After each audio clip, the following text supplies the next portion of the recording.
Baik, Assalamualaikum warahmatullahi wabarakatuh. Perkenalkan, nama saya Muhammad Karanwar. Saya dari Perbankan Syariah semester 4 PSE.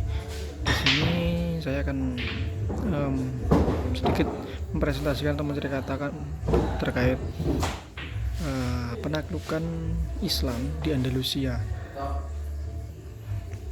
Yang pertama, ada beberapa tokoh sendiri yang berperan di Andalusia atau dalam penaklukan Andalusia. Yang pertama yaitu ada Musa bin Nusair, yaitu gubernur Afrika Utara di bawah dinasti Umayyah, yang mana dialah yang memulai penaklukan Andalusia pada tahun 711 Masehi. Selanjutnya ada Tariq bin Ziyad, yaitu seorang pemimpin pasukan Musa bin Nusair yang berhasil menaklukkan sebagian besar wilayah semenanjung Iberia termasuk kota penting Toledo. Sebagai penandanya yaitu ada pidato inspiratif dari Tariq bin Ziyad untuk membangkitkan semangat pasukan sebelum pertempuran melawan Raja Visigot Roderick. Roderick sendiri adalah Raja Visigot terakhir di semenanjung Iberia yang dikalahkan oleh pasukan Umayyah dalam pertempuran Guadalete pada tahun 711 Masehi. Kekalahan ini menandai awal penaklukan Andalusia oleh Islam di Spanyol. Selanjutnya ada Abdurrahman An-Dakhil, yaitu juga dikenal sebagai Abdurrahman I, adalah keturunan Bani Umayyah yang berhasil melarikan diri dari pembantaian Abbasiyah di Damaskus pada tahun 756, yaitu dia 76 Masehi.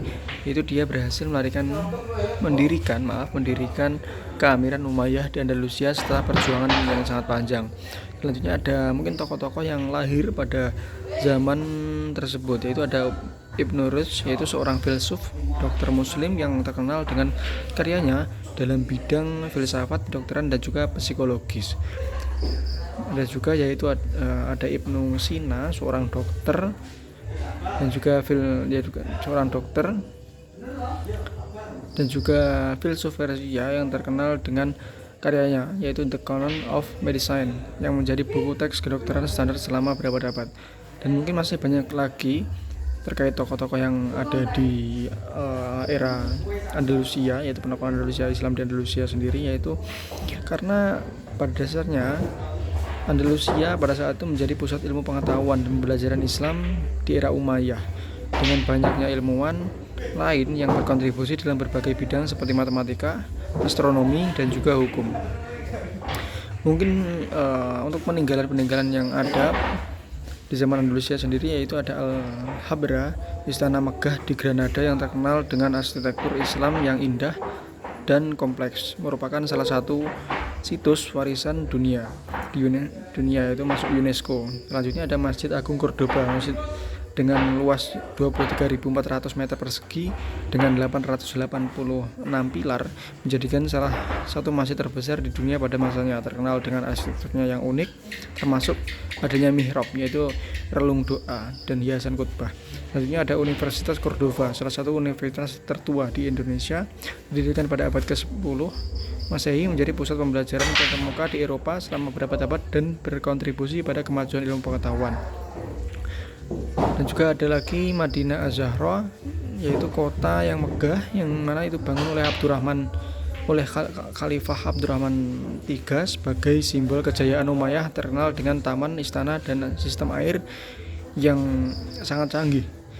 Dan juga ada banyak sekali kemajuan-kemajuan seperti sistem irigasi dan juga kemajuan ilmu pengetahuan tadi, karena melihat kembali bahwasanya ilmu pengetahuan di zaman Umayyah pada saat di Cordoba itu di Spanyol sangat maju sekali. Dan ini mungkin dari penyebab runtuhnya dinasti Umayyah di Cordoba, yaitu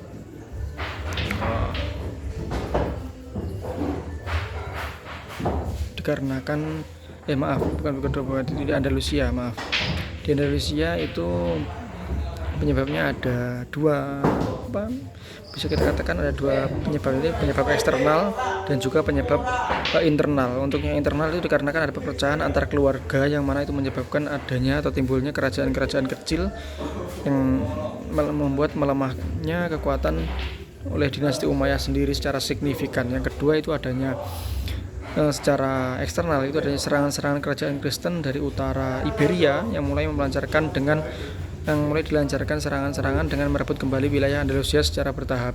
Selanjutnya ada ketidakmampuan dinasti Umayyah sendiri untuk mengontrol wilayahnya karena wilayahnya sangat besar sehingga sangat sulit mempertahankan wilayah tersebut. Dan selanjutnya ada kurangnya dukungan dari negara-negara dari dunia Islam sendiri yang menyebabkan kekuatan dari Andalusia semakin berkurang seiring dengan melemahnya pengaruh dinasti Umayyah di Timur Tengah. Ya mungkin itu penjelasan dari saya, sedikit penjelasan. Jika mungkin ada hal-hal yang kurang dipahamkan, ya itu dari kesalahan saya murni. Dan mungkin cukup dari itu. Wassalamualaikum warahmatullahi wabarakatuh.